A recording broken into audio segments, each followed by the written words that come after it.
ये ऐसे बंधन है कि इस जीव को नहीं निकलने देते, घेरे रखते हैं। तो उसी प्रकार से उस भाई के साथ भी सामाजिक जीवन में अनेकों बाधाएं आएंगी।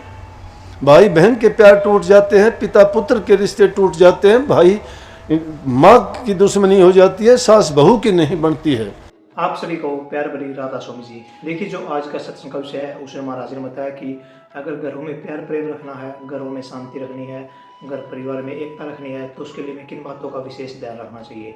और साथ ही महाराज जी ने बताया कि क्यों हम एक पिता की पुत्र के साथ नहीं बनती, क्यों एक माता की पुत्र के साथ नहीं बनती, और सास बहू के झगड़े रहते हैं, किस वजह से और किन घरों में ऐसा कार्य होता है। और साथ ही महाराज ने बताया कि अगर इन सब से बचना है तो हमें किन किन बातों को अपनाना चाहिए और कैसे हम इन सब से बचकर अपने जीवन में लक्ष्य ला सकते हैं।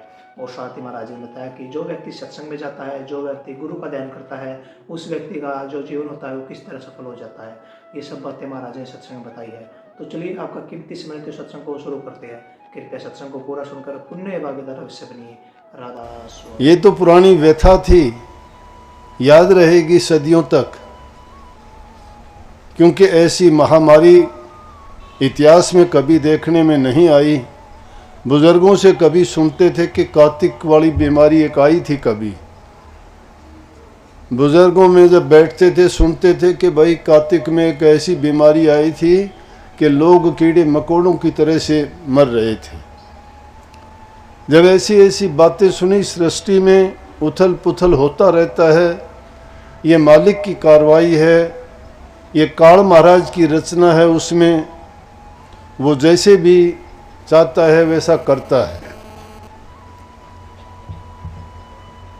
लेकिन जो मालिक के जीव हैं, जो इस बात को समझते हैं, उनके लिए कभी भी ऐसी छोटी चीज़ों को, रोग बीमारी तकलीफ, मन में कोई जगह नहीं है, क्योंकि वो सत्य को जानते हैं, पहचानते हैं, उसको इनकार नहीं करते। और सत्य को जान लेना ही सबसे बड़ा सत्संग है। जो सत्य को समझता नहीं, जानता नहीं, कबूतर की तरह से आंख बंद करने से खतरे को जो सोचता है कि चला गया, वो जाता नहीं है। परंतु उस खतरे से बचने का उपाय अगर आदमी सोचे, आंखें बंद ना करके चिंता को छोड़ के चिंतन करे, तो मालिक उसको रास्ता देता है और वो आफतों से, आने वाली परेशानियों से और कष्टों से बच जाता है। आज का दिन बहुत महान दिन है।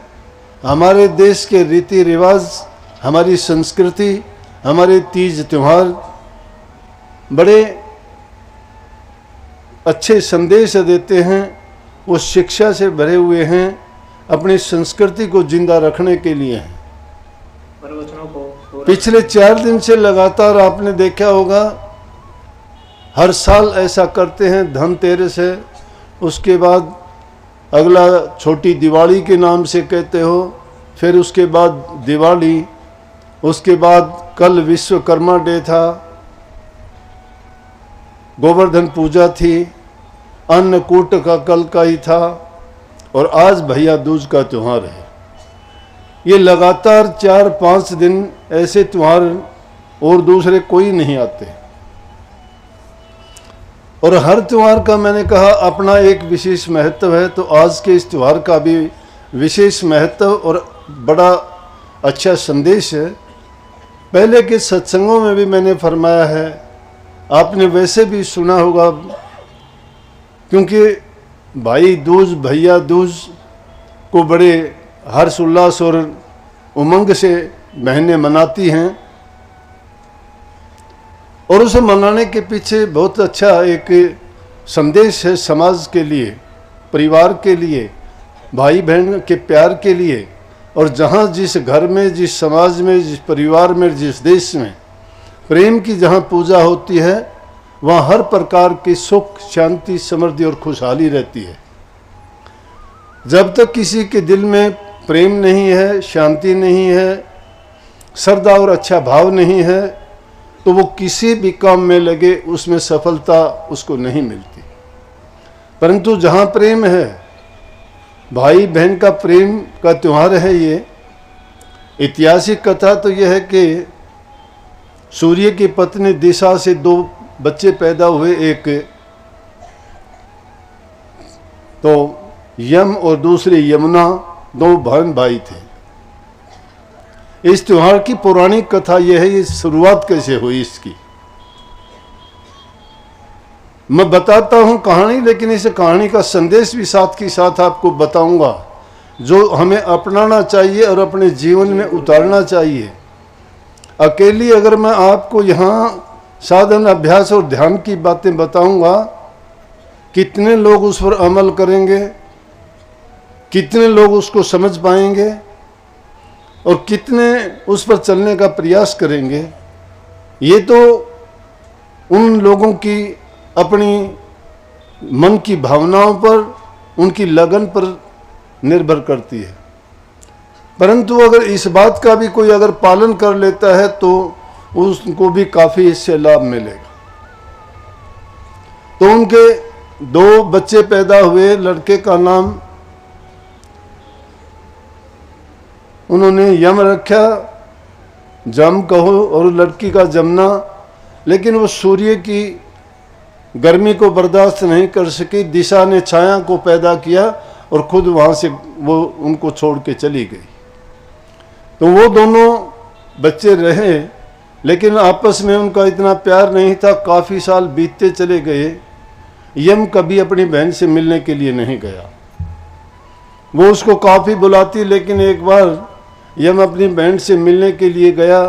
वो उसको देख के बड़ी प्रसन्न हुई और बड़े खुश होकर उसने उसको तिलक लगाया, भोजन जिमाया, और उसके साथ साथ उसने उसको ये कहा कि भाई आपको एक प्रण करना पड़ेगा कि हर साल तुझे भाई दूज के दिन आना पड़ेगा। तो आज भी हमारे बहनों में ये परिपाटी है कि भैया दूज के दिन अपने भाई के पास जाके उनको तिलक लगाती हैं, उनकी दीर्घ आयु की वो कामना करती हैं कि उनकी लंबी उम्र हो, उनका जीवन सुखी हो, रोग दोष से मुक्त रहें और हर प्रकार से उसका भाई एक लंबी और सुखी जिंदगी जिए। ये इस दिन काफ़ी नदियों में स्नान भी करते हैं और इस प्रकार से ये पौराणिक कथा तो ये है कि इसको इसलिए मनाते हैं। और अगर लौकिक कहानी सुनोगे, ये बहनें जो सुनाती हैं, वो ये कहानी प्रचलित है कि 2 बहन भाई थे, लेकिन बहन थोड़ी स्वभाव की कठोर थी और वो भाई के साथ अच्छा बर्ताव, अपनी माँ से भी अच्छा बर्ताव नहीं करती थी, भाई से भी नहीं करती थी। बात बात पे कटु वचन बोल देती थी। कटु वचन बोलना बहुत बुरा होता है। संतों ने समझाई है, उनमें से एक है ये पीड़ा देने वाली सबसे ज्यादा बुरी बात है। संतों ने कही है, मनसा वाचा कर्मना दुख काहू मत दे। मन से, वचन से और कर्म से, इन 3 चीजों से जो किसी को दुख नहीं देता है, वही उस शब्द का रस ले सकता है, वही उस भक्ति के क्षेत्र में सफलता हासिल करता है। जो मन, वचन और कर्म से पवित्र नहीं है, वो लाख प्रयास करे, लाख तरह के वो कुछ भी चाहे तरीके अपनाए, लेकिन वो उस शब्द सुन का अधिकारी नहीं है या उस भक्ति के मार्ग में आध्यात्मिकता के रास्ते पे नहीं चल सकता। तो कटु वचन वो बोलती थी। शादी होगी, चली गई अपने घर में। अब कटु वचन बोलने वाले से तो लोग बचेंगे। संतों ने कही है कि सज्जन पुरुषों से बात करोगे, मिलोगे, तो उनके तो वचन हमेशा मीठे ही होंगे। सज्जन पुरुषों से बात करोगे, उनके मीठे वचन सुनने से तो चारों तरफ सुख होता है। बोलने वाले को भी सुख देता है, सुनने वाले को भी सुख देता है। इसीलिए संतों ने फरमाया कि वाणी ऐसी बोलिए, मन का आपा खोए और उनको शीतल करे, आप भी शीतल होए। परंतु कटु वचन वालों के लिए क्या बोला गया कि दुर्जन का मुख मंद कर रखो, भट्ठी भरे अंगार। दुर्जन पुरुषों का तो ऐसा बर्ताव है जिस प्रकार से भट्टी से अंगार निकलते हैं, इसलिए उनके वचन सुनने की बजाय तो इंसान किनारा कर ले तो अच्छा है।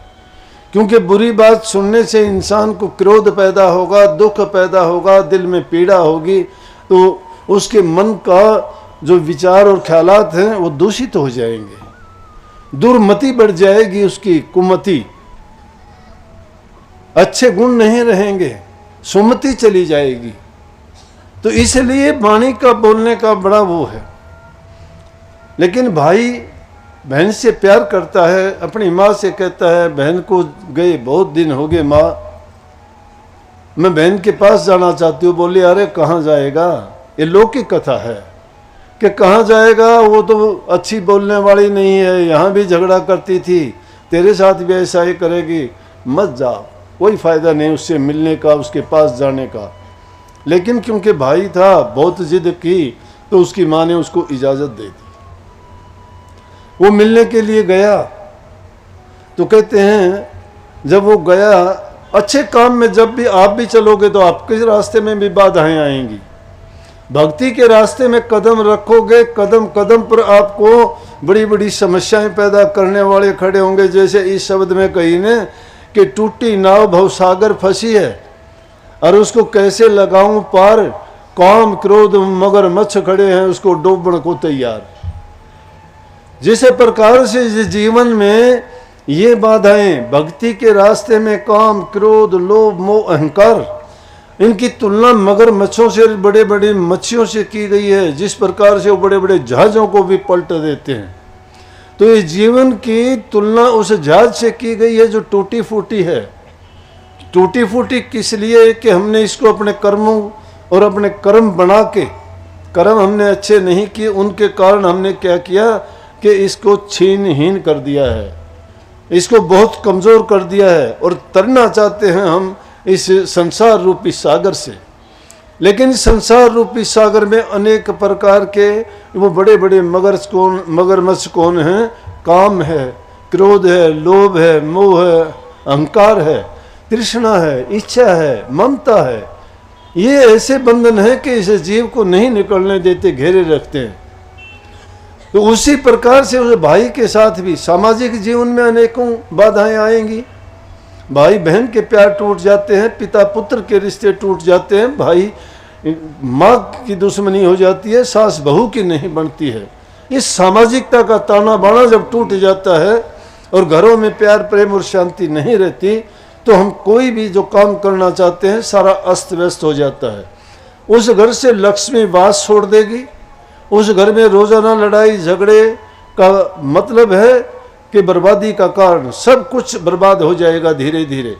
और जिस घर में प्यार प्रेम शांति है, बड़े बुजुर्ग की इज्जत कदर होती है, एक इंसान के कहे में परिवार चलता है, तो निश्चित रूप से उस घर में लक्ष्मी का वास होगा, प्यार प्रेम की गंगा बहेगी, जीवत सब्र घर में ही भोगोगे और दुखों से बचोगे। कोई भी काम करना चाहोगे, हर काम में तुम्हें सफलता मिलेगी।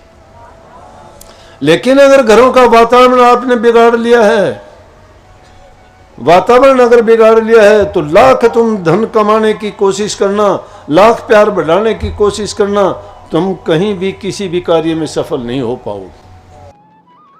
सत्संग को पूरा सुनने के लिए बहुत बहुत धन्यवाद। हम आशा करते हैं अपने सत्संग को बड़े ध्यान से सुना होगा।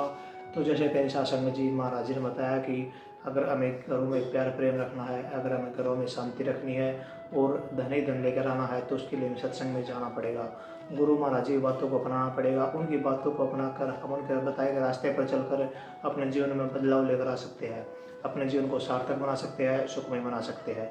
और जैसे ही महाराज जी ने बताया कि जो इंसान ने कर्म करता है, जो इंसान बढ़िया और अच्छे कार्य करता है, उस व्यक्ति का जीवन बहुत ही निराला होता है। उस व्यक्ति के जीवन में कभी दुख आ नहीं सकता, और अगर आएगा तो टिकेगा नहीं। वह व्यक्ति हमेशा सुख ही सुख प्राप्त करेगा और अपने परिवार में समृद्धि को प्राप्त करेगा। और जैसे महाराज जी ने बताया कि जो व्यक्ति कर्मों के साथ साथ भजन करता है, जो व्यक्ति भक्ति करता है, उस व्यक्ति का जीवन तो बहुत ही अच्छा चला जाएगा। तो कृपया गुरु महाराज जी की इन बातों को आप अपने जीवन में अवश्य उतारिए और अपने जीवन को सार्थक, सफल और सुखमय अवश्य बनाइए। और साथ ही अगर आपको सत्संग अच्छा लगा तो कमेंट बॉक्स में राधा स्वामी लिखकर पुण्य भागीदार अवश्य बनिए। मिलते हैं जल्दी एक नए और बहुत ही प्यारे प्रवचनों के साथ। तब तक के लिए राधा स्वामी।